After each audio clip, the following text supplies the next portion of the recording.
So, they found it again, have they? I thought we'd taken care of it. The forces of evil are persistent, sir. I'm getting too old for this. Who have we got lined up to deal with this problem? Murphy, sir. Oh, no, not Murphy. Afraid so, sir. What about Spade or Marlowe? Dead, sir. Isn't there anyone else? Sorry, sir, he's next on the list. Well, I suppose we'll have to make do. Knowing Murphy, he's going to need help. A lot of help. I'll check the archives and get back to you, sir.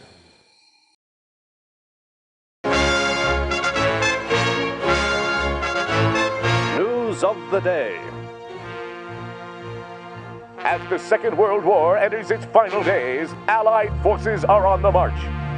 The troops of the Western Alliance are occupied with the dangerous duty of ferreting out the remaining pockets of Nazi resistance. The storming of Berlin has crushed the heart of German opposition and sent remnants of the Fuhrer's troops scurrying into the dark reaches of the Black Forest. The Germans have vowed to fight to the last man in their quest for world domination. But their days are numbered, with Adolf Hitler dead and the once dreaded SS disbanded. The Allies have exposed the workings of the Nazi war machine and found it festering with ancient blood cults, whose rituals and ceremonies are too astonishing and barbaric to detail. Allied forces will not rest until the last cult member has been revealed and captured.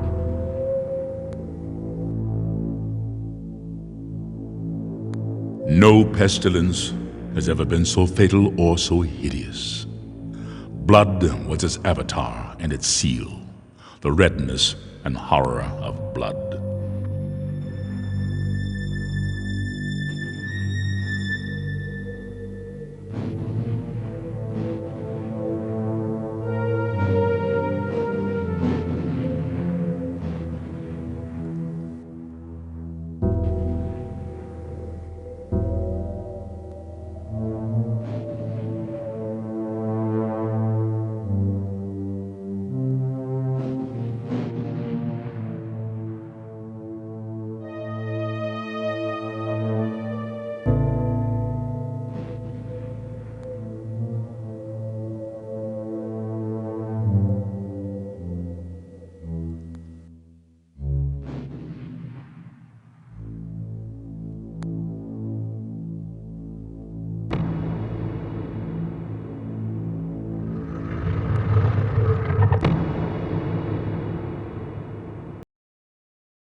An island of hollow beauty surrounded by a red sea of radiation.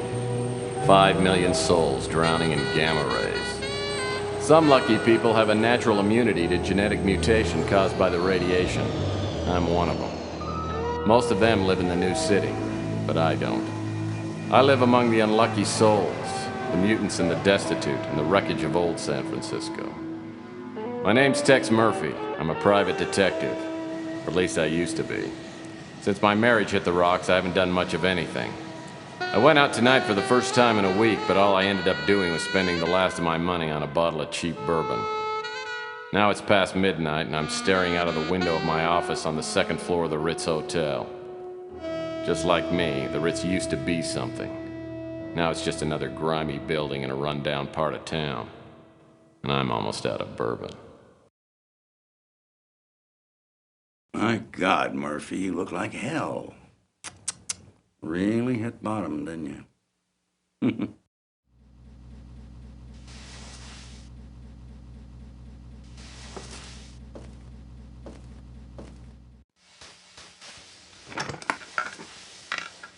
Oh, I usually don't look this bad. I forgot to take my Geritol this morning. So, you want a drink? I saved my first one to have with you. No, thanks. I've been dry for 8 years now. Yeah, one morning I just looked in the mirror and decided I needed to make a few lifestyle changes. Quit smoking, quit drinking. Now I'm getting out of the business. Yep, I'm going to move to the tropics and retire in a nice secluded island with a tribe of beautiful young women. You're getting out of the business? I guess that means the end of the world must be around the corner because you are the detective. I can't imagine you doing anything else, especially not running around an island with a bunch of nubile women in a loincloth. Oh, I can imagine it. I've been thinking about it for years now. Yeah. You know how it is. Lonely. Underappreciated. Dangerous. I haven't had a decent night's sleep in 38 years. I tell you, I'm working on a case right now, and that's going to be my last one. Oh. Enough about me. How about you, Tex? How's life treating you? Bad as it looks? Well, it depends. What day is it anyway today? Saturday? Well, Saturdays aren't too bad. It's normally Thursday by the time I get really suicidal. So what is it you wanted? Just come by to sprinkle a little salt into the open wounds of my pathetic life? No, Tex, you got me all wrong. Just because you turned me in and got me suspended and humiliated me in front of my peers. You sold me out. But that's all in the past. See, I quit hating you for that weeks ago. Like I said, I'll be leaving soon, and I didn't want to go with any loose ends dangling there to bother me in my golden years. Hey, don't worry about me. When you tossed me out of the agency, it was the best thing that ever happened. Digging through dumpsters and sleeping in abandoned speeders. You helped me learn a great lesson. Because no matter how bad things are, they can always get worse. So what happened to you? I heard you were doing pretty well there for a while. Did a hell of a job on that Martian memorandum case. What's your problem? You one of those people who can't live with success? Huh? Well, I can live with it. I'm just afraid of commitment. Now you tell me something. Why wouldn't you talk to me 15 years ago? I was a stupid kid back then. Could have tried to understand why I told the ethics board what I did.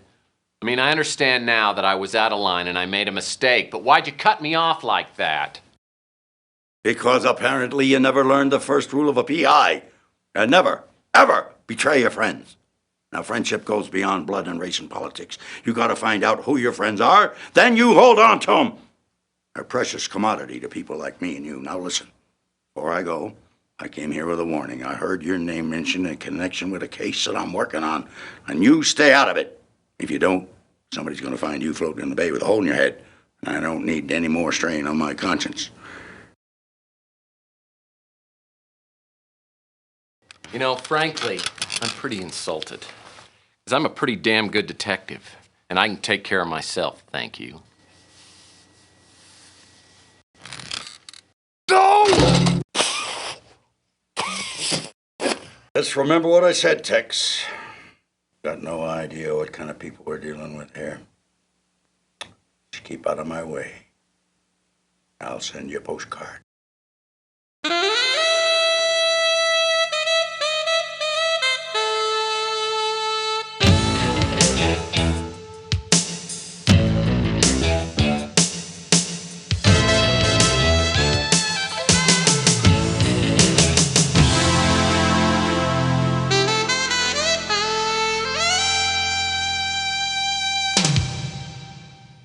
So last night, after 15 years, the colonel walks into my office.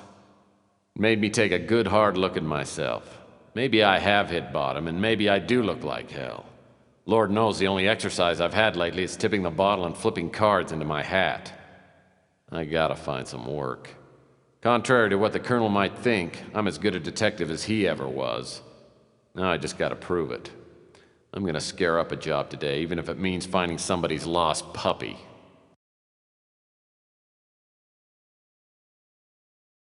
Mm.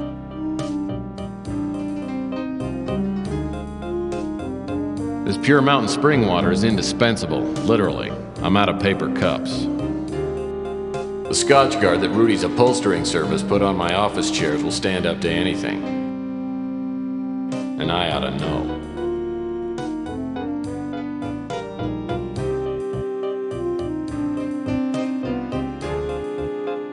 That hutch holds a life's worth of knickknacks, paddywhacks, and the world's largest piece of elbow macaroni.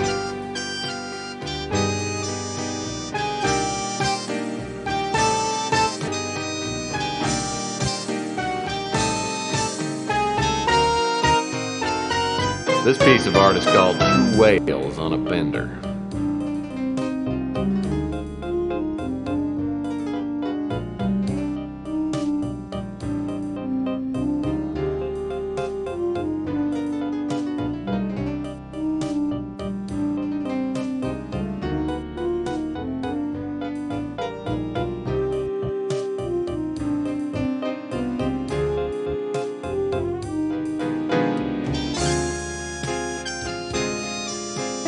I call this painting The Big Spill. That's a perfect bed for a destitute PI. Small, lightweight, no sheets required.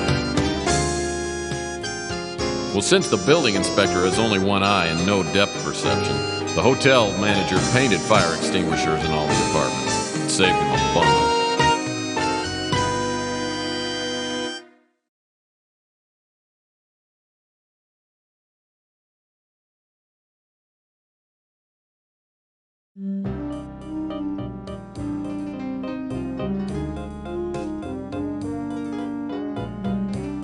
The UI of U was the only place that would accept me. Half the course credit was earned by locating the university. I spent weeks earning this baby. Best $20 I ever spent. CrimeLink Computer is the only valuable piece of equipment left in the office. By entering suspect information like height, weight, and hair color, I can access the suspect's personal files. This cabinet is where my old successes go to die. Nothing here but nostalgia. Oh, great. Another incoming message that won't print out. If I don't get a new fax machine, I'll be out of business. I love my comfy chair. I just wish it wouldn't be so easy to tip over whenever I got drunk.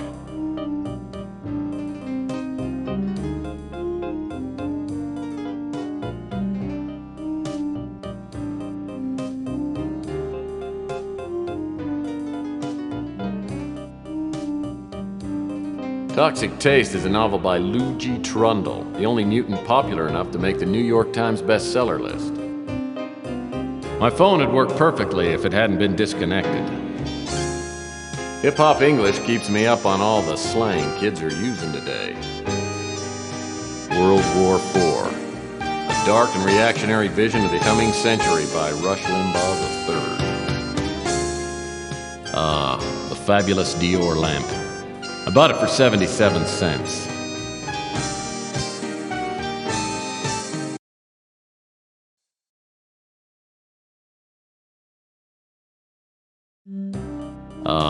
The fabulous Dior lamp.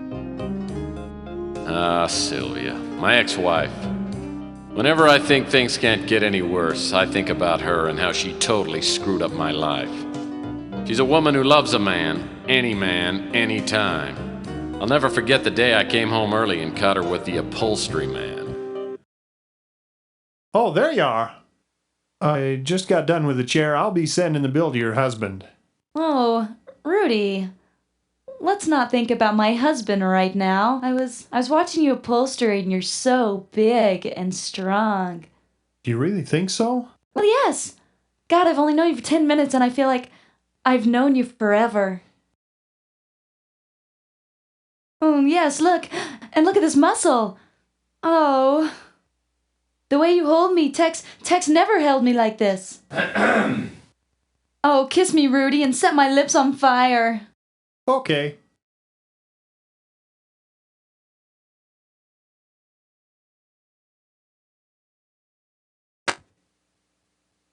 Oh, Tex, honey. I wasn't expecting you home so soon.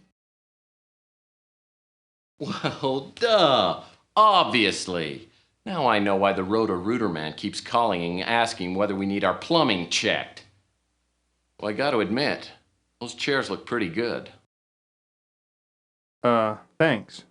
Listen, how about I don't charge you on the labor and we call it even? Fair enough.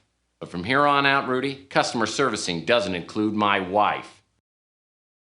See, honey? I saved you some money again. Aren't you happy?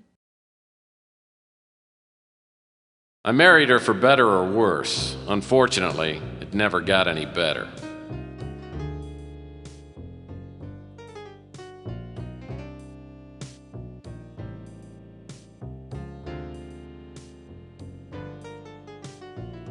This here is my favorite desk drawer. As usual, it's a mess. As usual, it's a mess.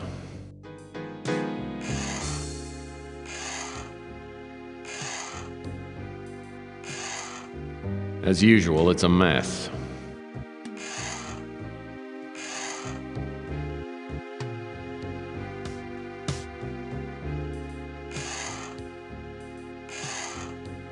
Nothing in here but a pen.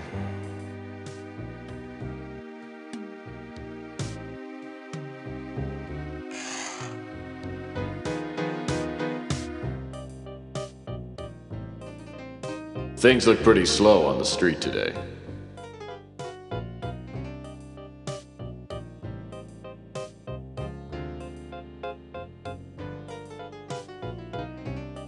My phonograph's an old family heirloom. I love to play the classics. Kool and the Gang, Peaches and Herb.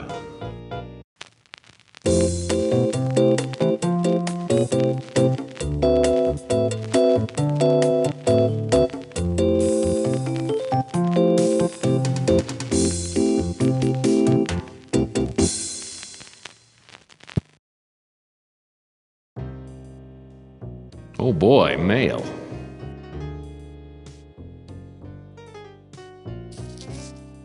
Oh boy, mail.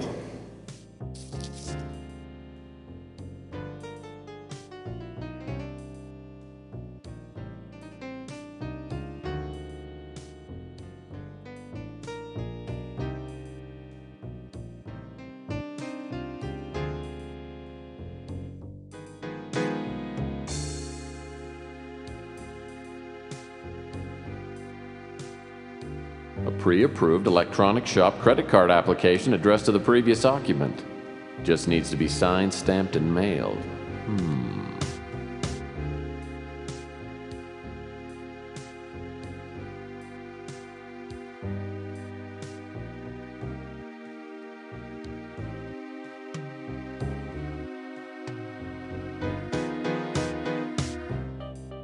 Now all this baby needs is a stamp.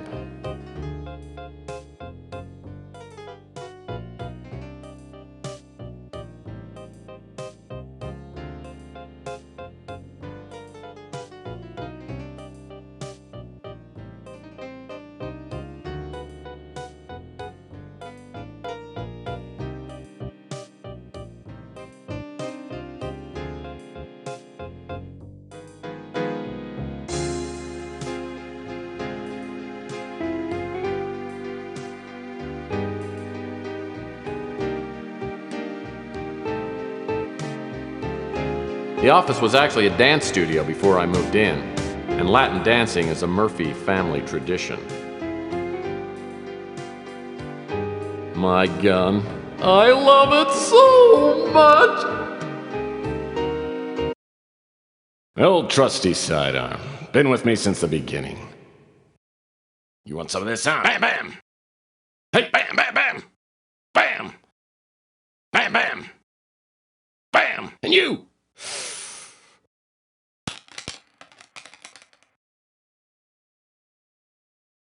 Hey, Sonny, can you help me out? My girlfriend threw my gun out of the window.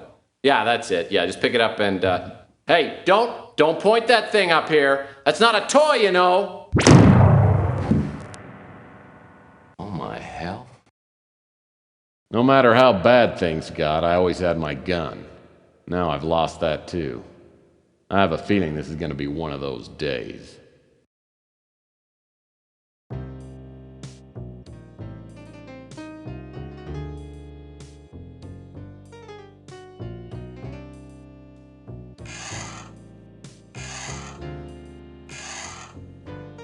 As usual, it's a mess.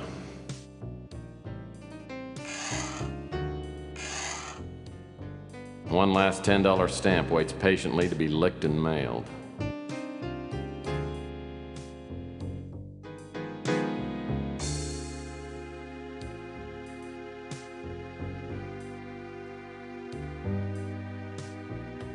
I need to run this thing down to the auto post box on the street.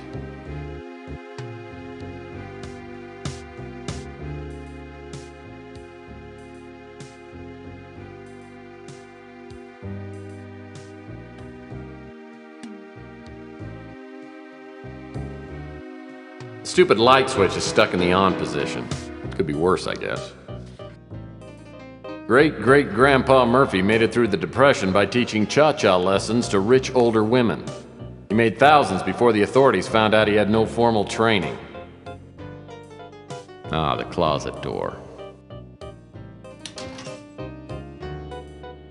All I've ever needed was a soft felt fedora, a well-tailored overcoat, and a comfy pair of sneakers. Some people know what they like, and they stay with it.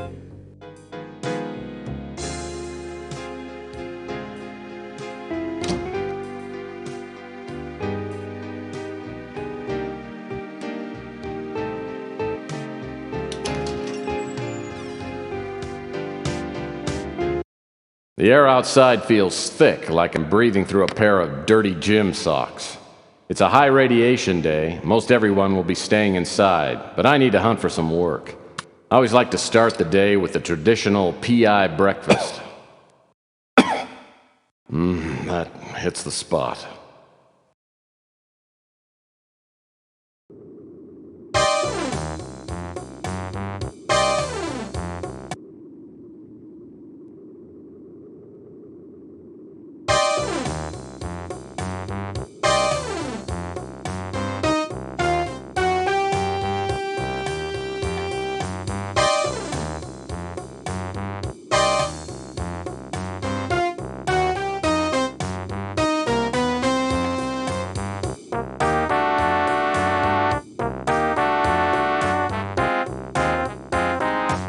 My trusty 31 Lightning Bolt speeder. I still regret not getting the sunroof option.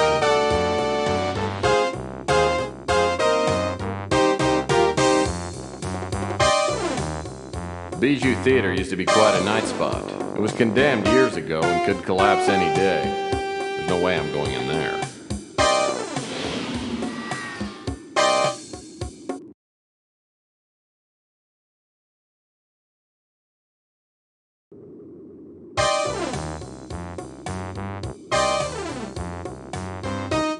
Some of this devastation came from the Barney the Dinosaur Museum. No one was too upset when it became one of the first structures to get blasted in the war. Everyone refers to this stuff as Barney rubble. Man, there are signs of radioactivity everywhere. Surprisingly, the auto post box has no graffiti on it. Maybe people around here are finally starting to respect our government and its fine agencies.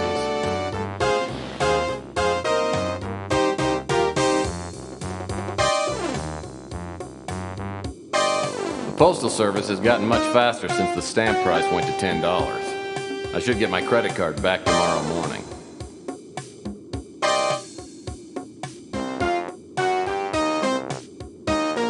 All hell has broken loose since the government stopped requiring products to display those "give a hoot, don't pollute" symbols.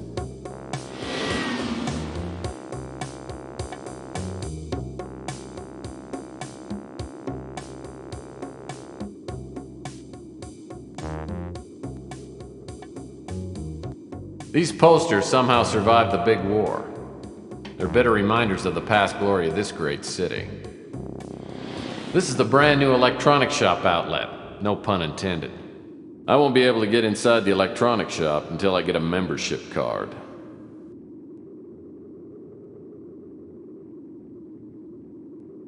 Francesca Lucido makes the spiciest pizza in the city. The only thing spicier than her cooking is her imagination. And right now she seems to have a thing for me.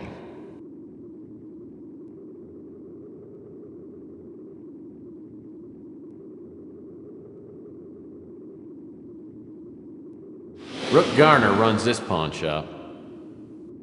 Rook Garner runs this pawn shop. Chelsea keeps a well-stocked selection of magazines. I wish I could afford to buy a couple. Life hasn't been the same since my True Detective subscription ran out.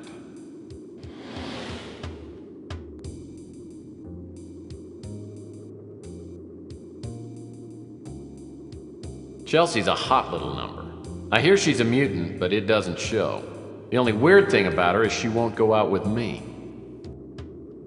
Chelsea Bando's the kind that could hold her own with anyone, but she has a way of turning my knees to jelly. She's a mutant just like everyone else in this part of town, but she's a real beauty. Well, hello, stranger.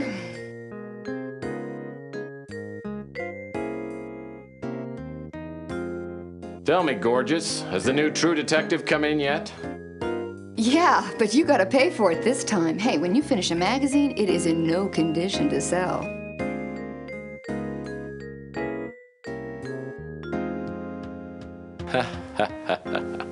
You're a riot, Chelsea.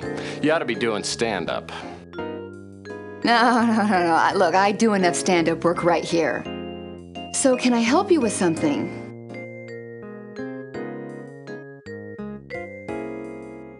Rook acts like a tough guy, but he's a softie. Just don't tell him that to his face. Oh, you know me, Tex. I'm just making ends meet. I love Louis, but his friendliness doesn't fool me. He's a sharp one. He knows everything that's going on in this neighborhood. Franny's a live wire. Either she or Sal is going to do time for killing the other one. I have never seen a couple fight like they do. Sal's a handful. He's a nice guy, but I don't know, I feel kind of naked when he gives me the eye. Luckily, Ardo seems to like me. I mean, if I were on his bad side, I'd be tempted to relocate. He could crush a Subaru with one hand. Wish I could help you there, Tex.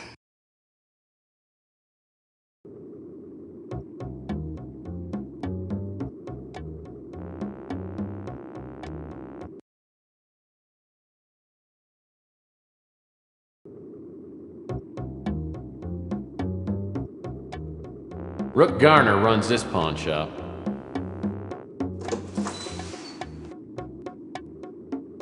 Rook Garner runs this pawn shop.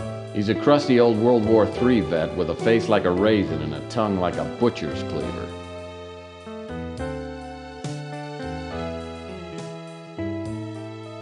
What do you want, Murphy?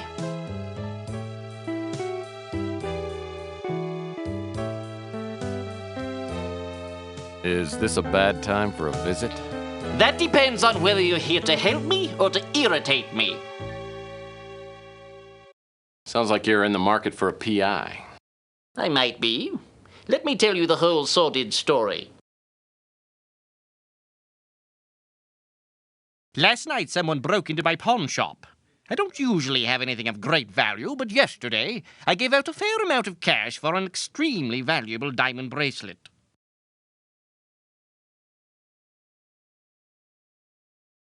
How much is a fair amount of cash? In this case, $8,000.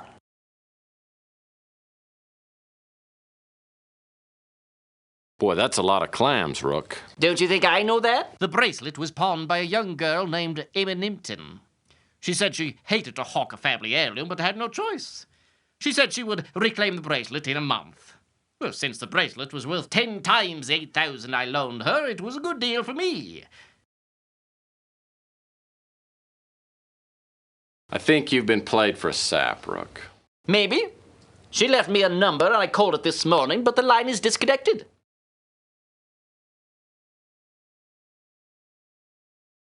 Sounds like my vast experience as a PI could come in handy. Yeah, it couldn't hurt. The police are no help. A mutant is on his own when he gets robbed in this town. I'd appreciate your help. I'm not a rich man, but if you find the bracelet, I'll owe you a few favors, which could come in handy. Come back here and I'll show you where they broke in. Rook takes me out back and shows me where the burglar broke in. The back window is busted out and the latch is ripped. It's a sloppy job. As I start my investigation, I'm looking for information to enter into my CrimeLink computer back at the office. One thing's for sure, Emma Nimpton won't be one of the suspects' names. Every PI worth his salt knows that's not my name spelled backwards.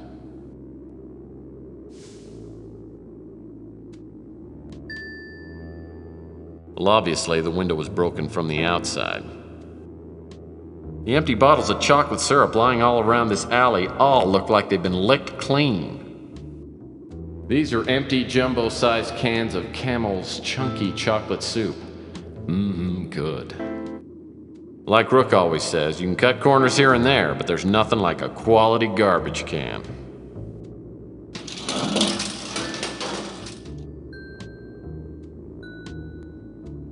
These disgusting piles of trash remind me of Aunt Betty's annual yard sales. Looks like a key of some kind.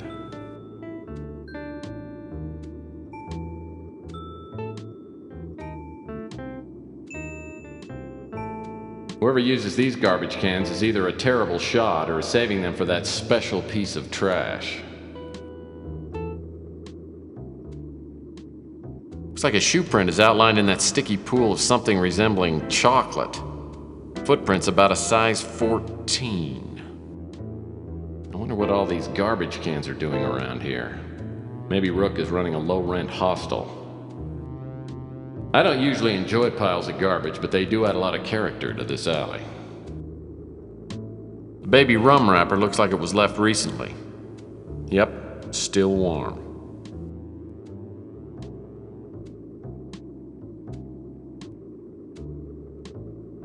I wonder what all these I don't usually...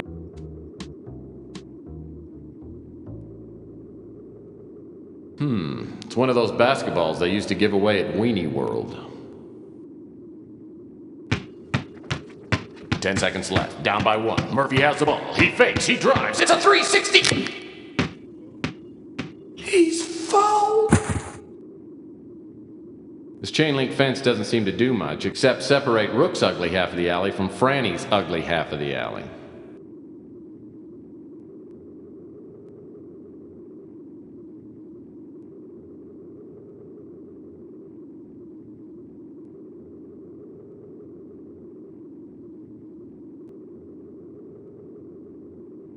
Wow, a recyclable paper can. Finally, a glimmer of ecological responsibility. I didn't know Rook cared.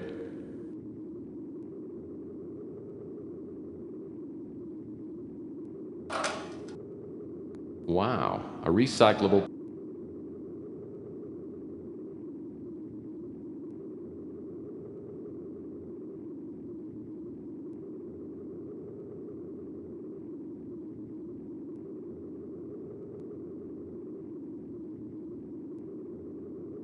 Oh, man! This dumpster smells like 20-year-old mayonnaise, and I ought to know. Well, I'll be darned. Except for the filth and stench, the interior isn't much different than the average studio apartment. In fact, it's nicely furnished. Someone's been living here, and I wonder if he saw anything. Whoa! This antique boombox worked. I bet it'd only play the Bee Gees.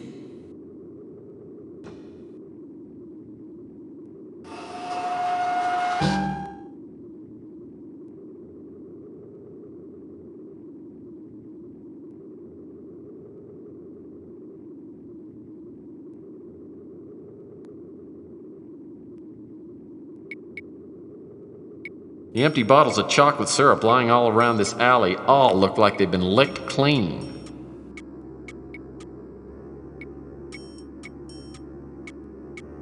I wonder what all these garbage cans are doing around here.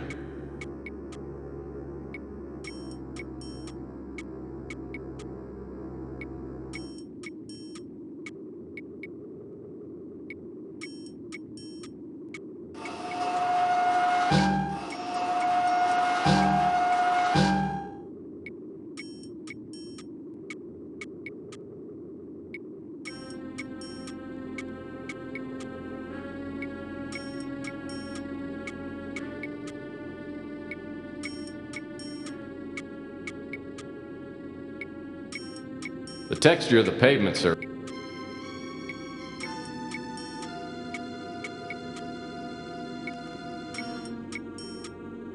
Whatever's on the other end of this power box must be out of commission. The gauge is as dead as my love life.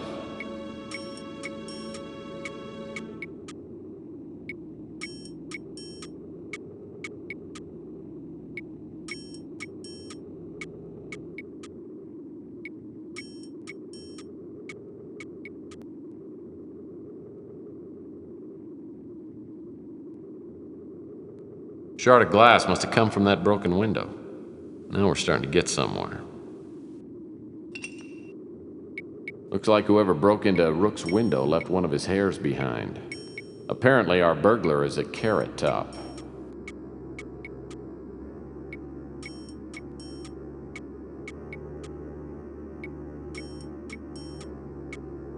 This old relic probably hasn't worked in years. Hey, there are batteries in here.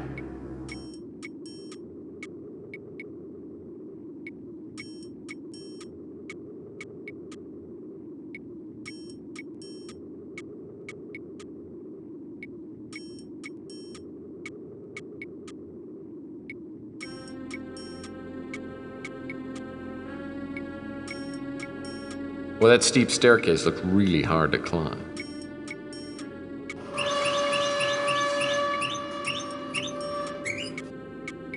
Another billboard advertising cosmetic surgery. It's big business these days. Mutants with money will pay anything to look like norms.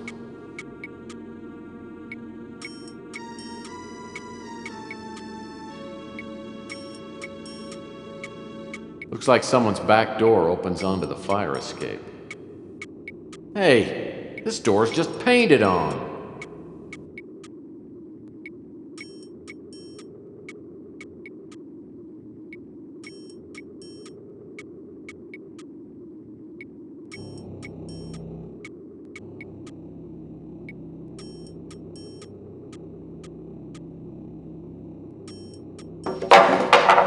Oh, I would love to see my ex-mother-in-law squeeze through there.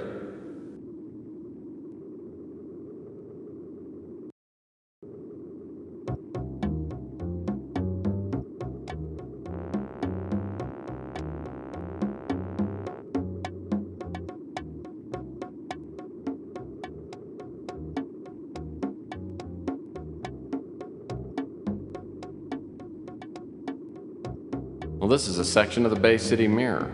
It's a weekly newsletter that covers local goings-on written by mutants for mutants. I'd subscribe if they had a comics page.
Hi, Tex. How's the investigation going? Is there anything I can do to help?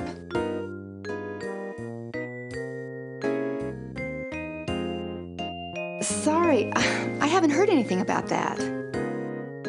Yeah, I remember Rook told me about the burglary. I remember a stranger hanging around the past couple of days. It might be a dead end, but I seem to remember that the guy had these bright green eyes and a tattoo of an anchor on his arm. The Crusade is big. I mean, much bigger than most people know. They have operatives all over, and then these huge sections of the Norm population are joining. Well, they say it's a religion, but then they encourage the members to be violent and prejudiced towards others. Wish I could help you there, Tex.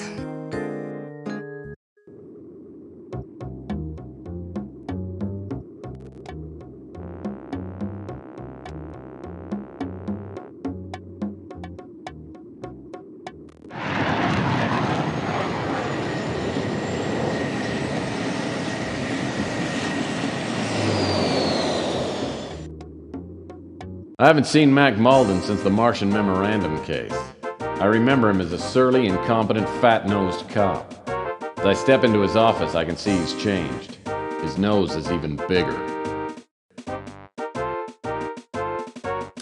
Well, if it isn't Tex Murphy. I figured you'd be dead by now. I could say the same about you. When's the last time you had your cholesterol checked? Still the wise guy, eh, Murphy? It was great to see you. Now get lost! Oh, come on. Remember the Martian Memorandum case? Hey, we made a swell team. Yeah, those were the days. I don't get cases like that anymore. Things are harder now. The mayor's office is all over me again. You heard about the string of pawn shop robberies? We have no suspects, and I'm catching the heat for it. Sounds like we might be looking for the same burglar. Let's compare notes, old buddy. No chance, Murphy. I don't need you getting in my way. Go play detective somewhere else.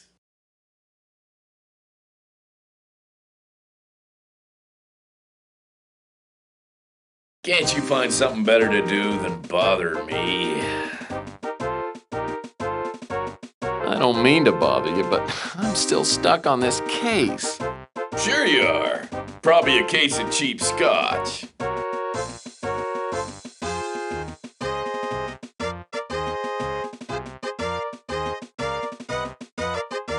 Tell you what, help me solve this case I'm working on and I'll buy you a scotch.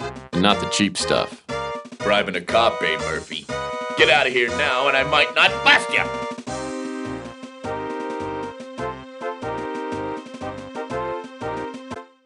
Can't you find something better to do than bother? No, because I really like to watch your face turn red. Still the wise guy, eh, Murphy?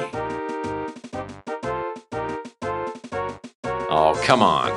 Yeah, those were the mayor's office is all over.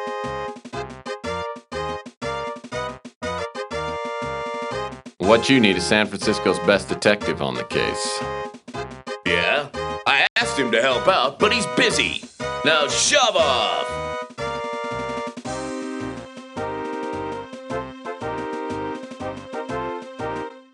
Can't you find some... I don't mean to... Sure you are. I wish. I couldn't afford a glass of scotch these days. Well, here our custodial department is hiring. Pick up an application on your way out.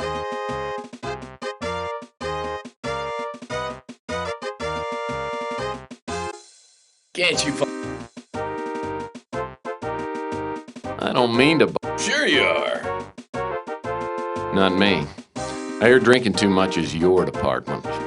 Hey, I got plenty to drink about. The mayor's office is all over me again. So you and your crack team of detectives have no leads? Of course we have leads, you pots. We know he's a Norm. Caucasian, and has AB negative blood. That narrows down our list of suspects to about 1 million. Now get out of my hair. I got work to do.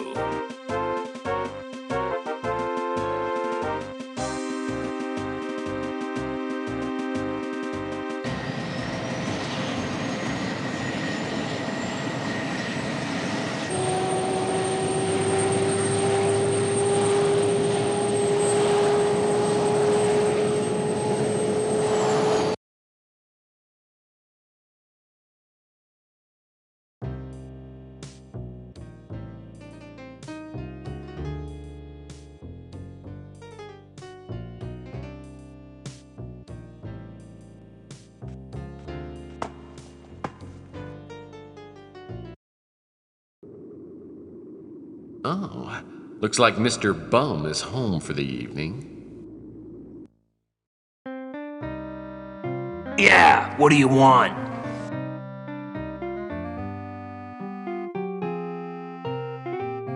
Is this your permanent address? Actually, I have a summer home in Vale, but this spot keeps me in touch with the common people.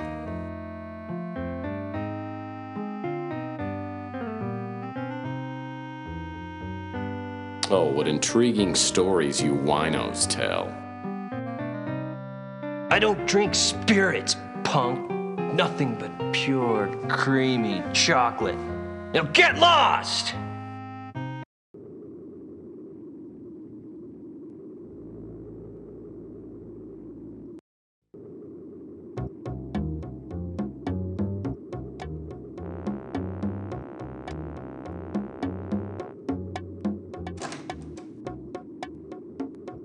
The Brew and Stew is run by Louis Lamintz, a bloated mutant with a heart bigger than his waistline. Everyone comes to Louis's cafe. So does all the street talk. If something's going on, Louis knows about it. What can I do for you, Mike? Nothing for me, Louis. I just dropped by to chat. Okay. What's on your mind? Well, Louis, you're the grapevine around here. Anything interesting going on? Well, I've been hearing a lot about this crusade for genetic purity movement. It's got a lot of tension stirred up between mutants and norms. Mutants have been protesting downtown, and there's been some violence.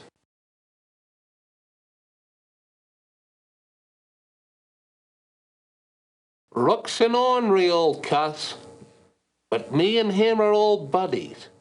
We fought in the big war together. He's one person you can trust in these troubled times. Chelsea acts tough, but she has to be with all the scum around. And she's as smart as she is pretty. She knows a lot of what goes on in the shadows of this city.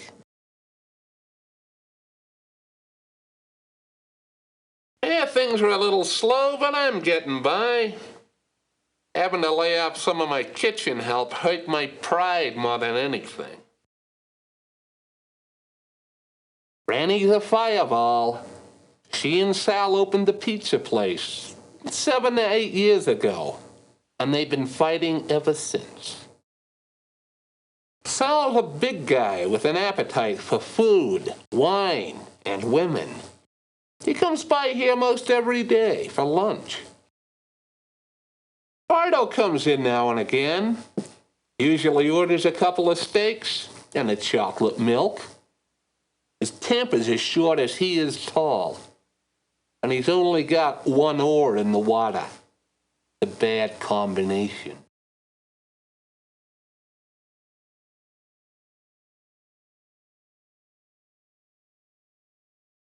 Sorry, Mike. Rook told me about the bracelet, but I don't know anything more about it. Rook's been robbed before, but he's never had anything really valuable taken. This is gonna set Rook back for a while. Too bad the cops have turned a blind eye.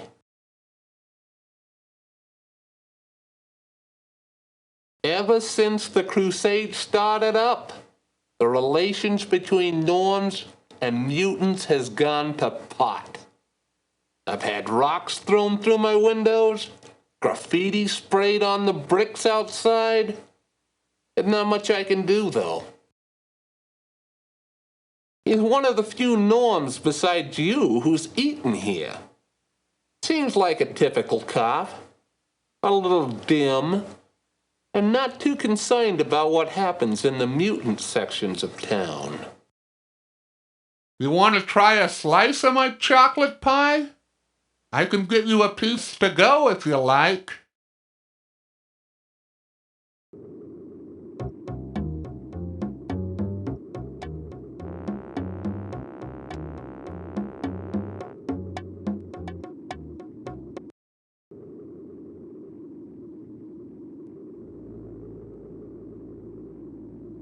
Oh no, not you again. Look, I'll warn you right now, I'm almost out of chocolate syrup and I'm not in a good mood.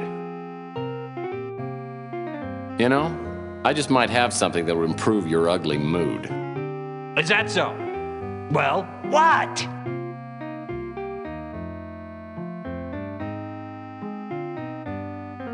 Ah, food of the gods. Ask away. Brooke, he leaves me alone. Can't ask for more than that. I think Chelsea used to fancy me, till she found out my only true love was chocolate. Damn near broke her heart. Nice guy, good cook. Every National Feed a Bum Day, he brings me one of his award-winning chocolate pies. Ugh. I don't have much to do with her. They don't serve anything with chocolate in it at the pizza joint. The only time I ever see Sal is when he gets drunk and comes by to pick a fight. Then I kick his butt and send him on his way. That big goon, he used to hassle me until I shared a quart of chocolate syrup with him. Now he lets me alone. Wish I could help. Oh, don't know a thing about it. I saw someone prowling around the back of the pawn shop last night. It was so dark, I didn't get a good look at him, but I could tell he was huge. Probably 6'3" or 6'4", about 300 pounds.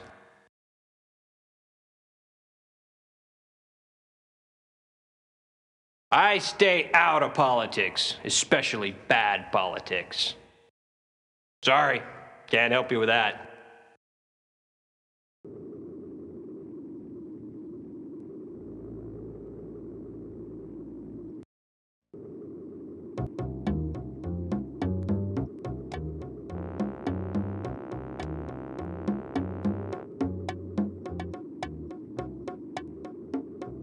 Rusty the Clown's novelty shop. Closed down a few months ago after Rusty mysteriously disappeared. The police suspect foul play, but I think he probably just choked to death on his own bad jokes. It's all locked up. The only way I'm gonna get inside is by using my innate cleverness or ingenuity, or maybe a key. Looks like a welcome mat, but when it's on the doorstep of a novelty shop, you can never be too careful. Rusty the Clown's novelty shop. Closed.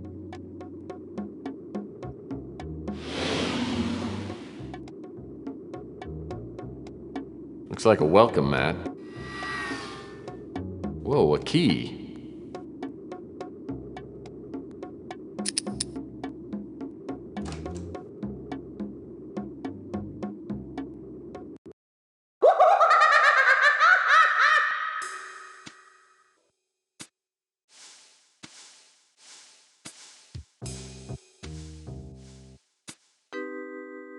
Just a couple of empty old packing boxes. Just a couple of empty old... Rusty, the clown from hell. No wonder this place went under. Probably scared off all his business.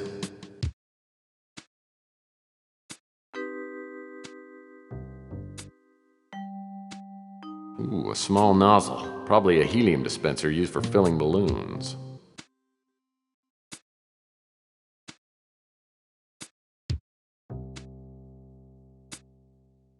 Looks like some kind of in-house television. Hi, kids. It's me, Inspector Inspector Burns. And as we all know, fire can be our friend, but fire can be our foe. So many times, fires start so carelessly. And what can fires do? Fires burn you. Never, never light matches. No, no, no. Fire is dangerous. Fire made me look like this. Do you want to look like me? No, no, no. Don't look like Inspector Burns. Don't play with matches. Inspector Burns. I always thought he was a freak, but the kids love him. So does Ardo.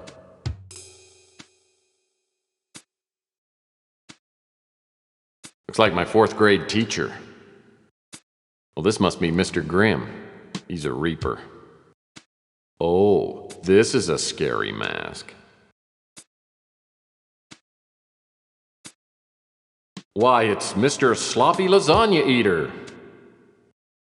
I'll bet this is a real popular mask. Wow, the limited edition Daryl Hannah wig and mannequin set.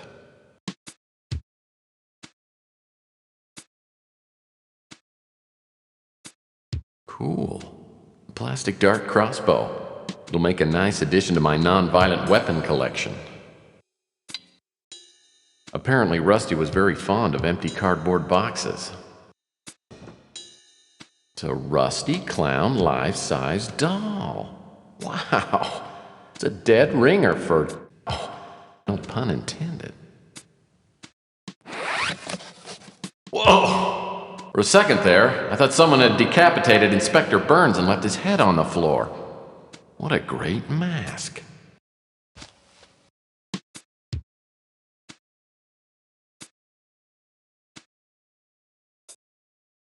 These weapons are all made of plastic. All bark and no bite. They're completely useless.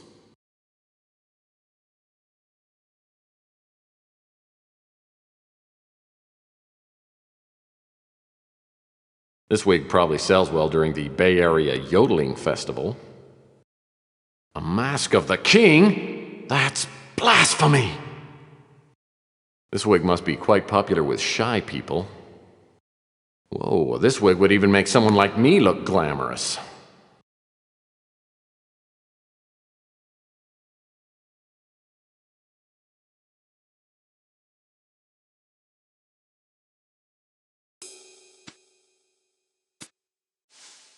Maybe this key fits in that employees only door.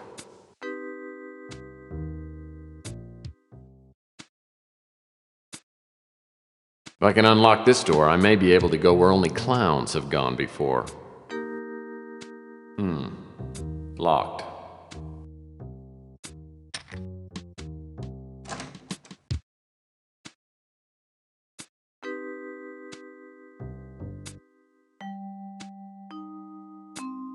Posters in here tell you more than you'd ever care to know about film processing. Posters in here tell you more than you'd ever care to know about film processing. The sink must have been used for developing photos. Not much use for it now since all the developing equipment's gone.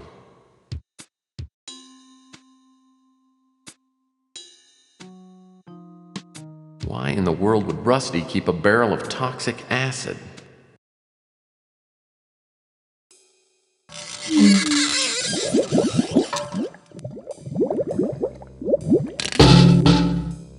Oh, lordy. Well, this is where Rusty ended up. What a way to go. And I'm willing to bet he didn't crawl in here on his own. Someone murdered him.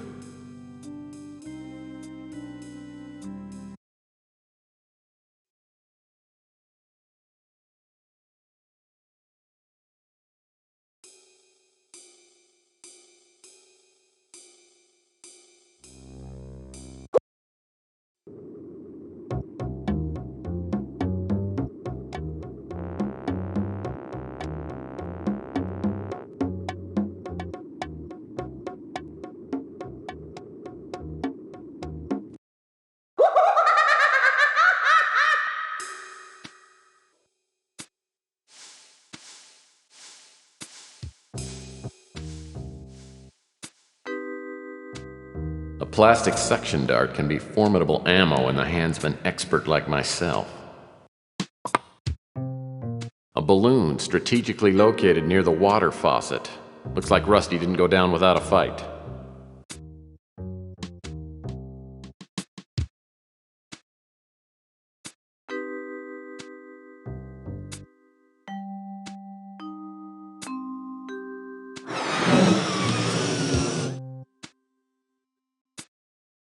Portable helium. Just undo the knot and breathe deeply.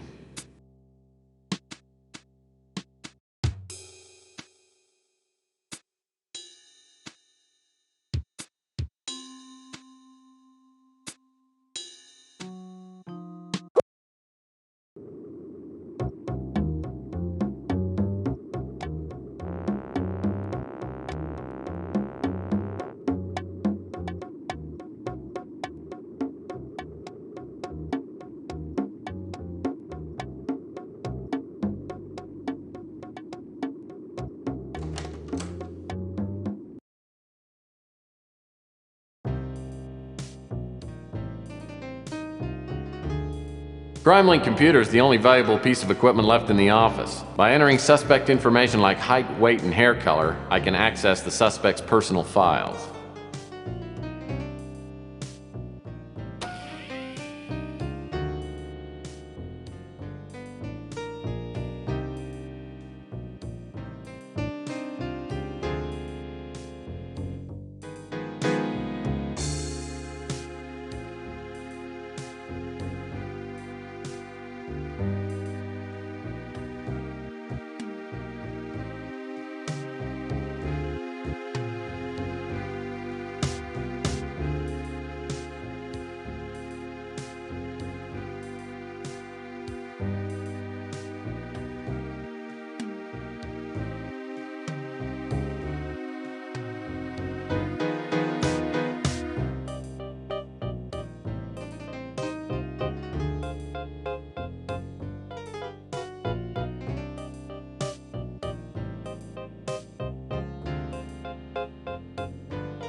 What can I do for you, Tex?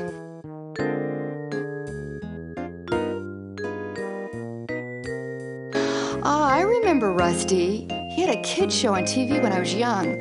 I hated the show. That clown makeup always scared me. Oh yeah, I know Beak. If you want to talk to him, you might try hanging out around Coit Tower. Sorry, I haven't heard anything about that.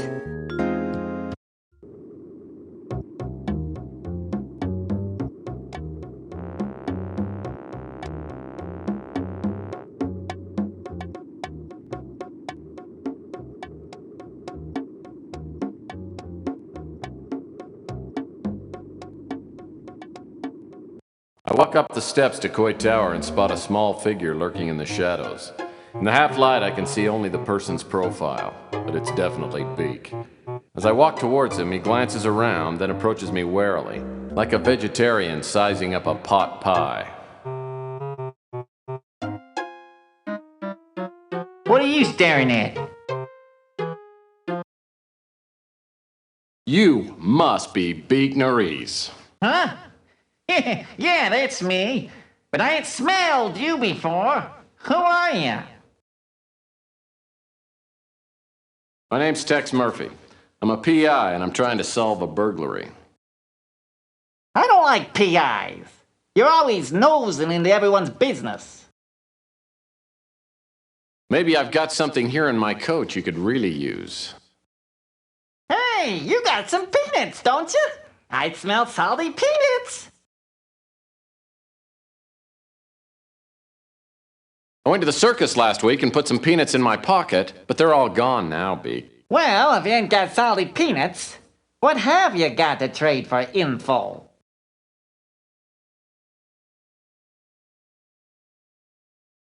Okay, I can use this. My nose has started sagging lately. Makes it hard to breathe. Now, what kind of info you looking for, huh?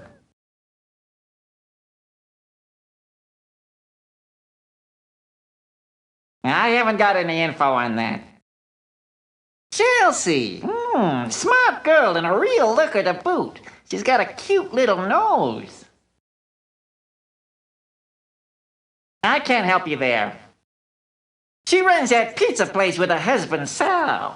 I don't know much about her. A true Italian knows, though. He lets his wife run the pizza joint. I don't know what he does, though I've heard some things about who he does. You can tell he drinks a lot by that snarls of his. I haven't got any info on that. I know a little about him. Runs a pretty successful PI business. The bracelet is the bait Mick Flem uses for the pawn shop robberies.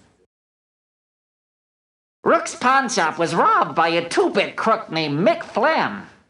He and his girlfriend have knocked off half a dozen pawn shops over the past month. The girl goes to a pawn shop and hawks a bracelet for a decent amount of cash. Then Flem breaks into the pawn shop and steals the bracelet, along with anything else he finds. Big trouble. It's causing mutant blood to boil, and I don't want to be around when the bullets start flying. Anyone with a hunker like that can't be all bad. Malden's no rocket scientist, but I hear that he's not on the take. I've helped him out a couple of times, so he leaves me alone. I think he's dead, and I'll bet Mick Flem had something to do with it. Word was the two of them were smuggling illegal novelty items from Hong Kong, and Rusty crossed Flem. Ever since Rusty disappeared, Flem has had a terrible fear of clowns. Bozophobia. I once saw Flem pretty drunk, and he said he had nightmares of Rusty's ghost coming back to haunt him from the grave. He was completely terrified. Mick Flem's rap sheet would take a day to read. He's a fat scum, and he's an idiot to boot. That's why he's always getting caught. He's been busted for burglary, mail fraud, arson, you name it. Everyone knows he operates out of the Snow White warehouse, but don't tell him. Oh, I'm nobody. I just try to keep my nose clean and my ear to the ground. Oh, wait a minute. Or was that vice versa?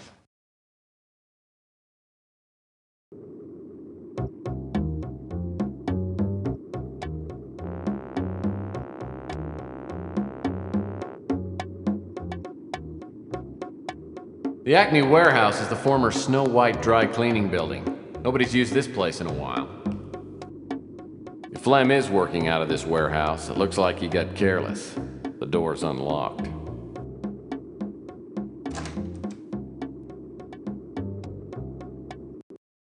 If this is Mick Flem's hangout, he'll probably be back soon. I better try and set some sort of trap for him. I don't think I'll move any of these pallets because they look like big slivers waiting to happen. Well, this is actually a storage compartment. Looks like it requires a special combination key.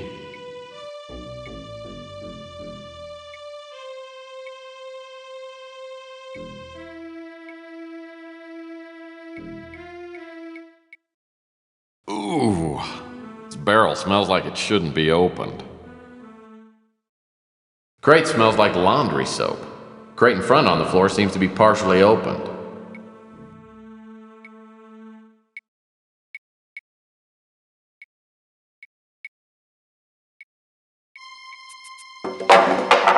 Crate smells like laundry.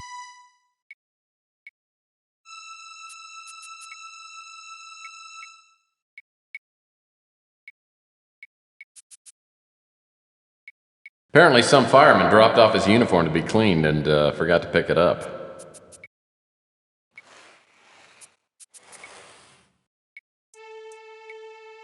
This must be the power box for the warehouse, and it's locked. Locked.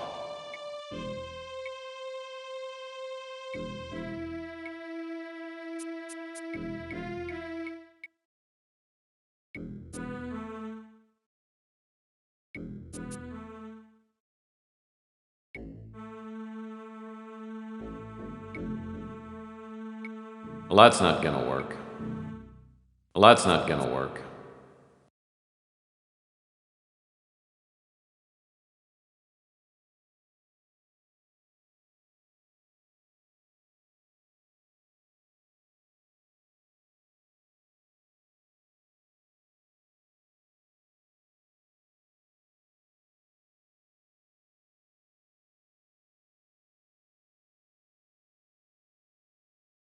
That hook looks pretty heavy duty.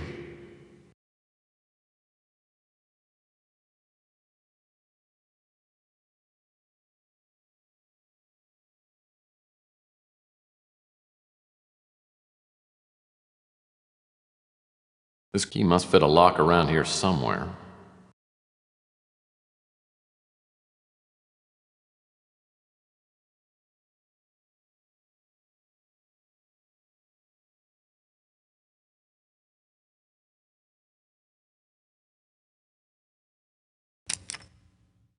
Hopefully this isn't a self-destruct lever.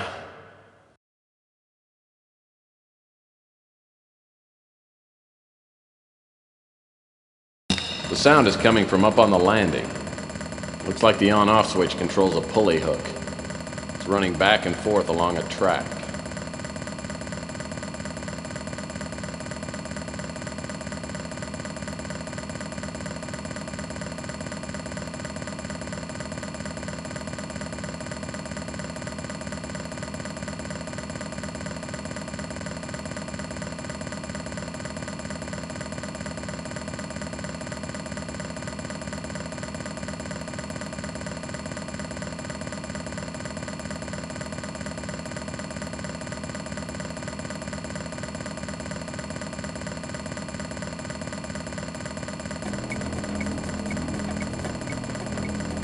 Well, that's not gonna work.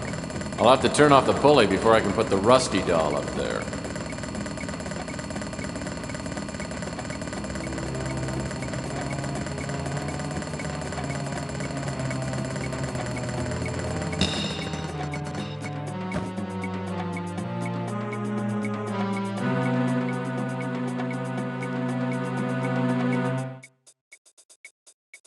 The heavy footsteps I hear must be Phlegm. Luckily, my Rusty trap's all set. I'll need to find a hiding place as close as possible to the pulley control box. When Phlegm least expects it, I'll throw the pulley lever and bring Rusty back from the dead.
Mick ran off without his keys. I'll bet at least one of these will come in handy. Damn, I'm good. This has to be Rook's bracelet.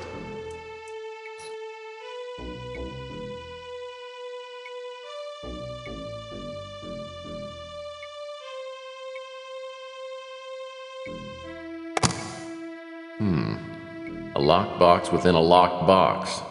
It must contain something worth having. The strong box is too sturdy to break open. I'll need the key.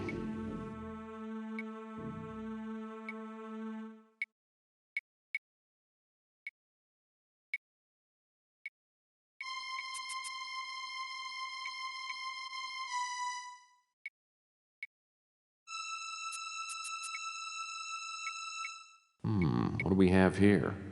Unless I miss my guess, this is jade, and it's good quality, too.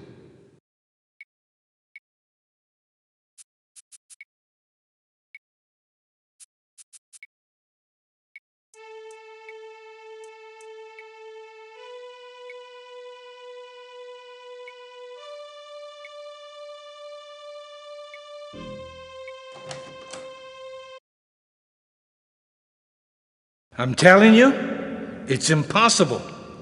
It can't be done. I've tried everything. The prophecy is very clear. We can't go on until this step is completed. Surely your unique skills give you opportunity? My ability has gotten us nowhere. Capricorn got there before me. They're always one step ahead of me. It's like they can read my mind. We can't let them stop us. Maybe we can use your skills on someone else. I've made inquiries. And if he hasn't gotten himself killed, maybe he's just what we need. Murphy. Tex Murphy.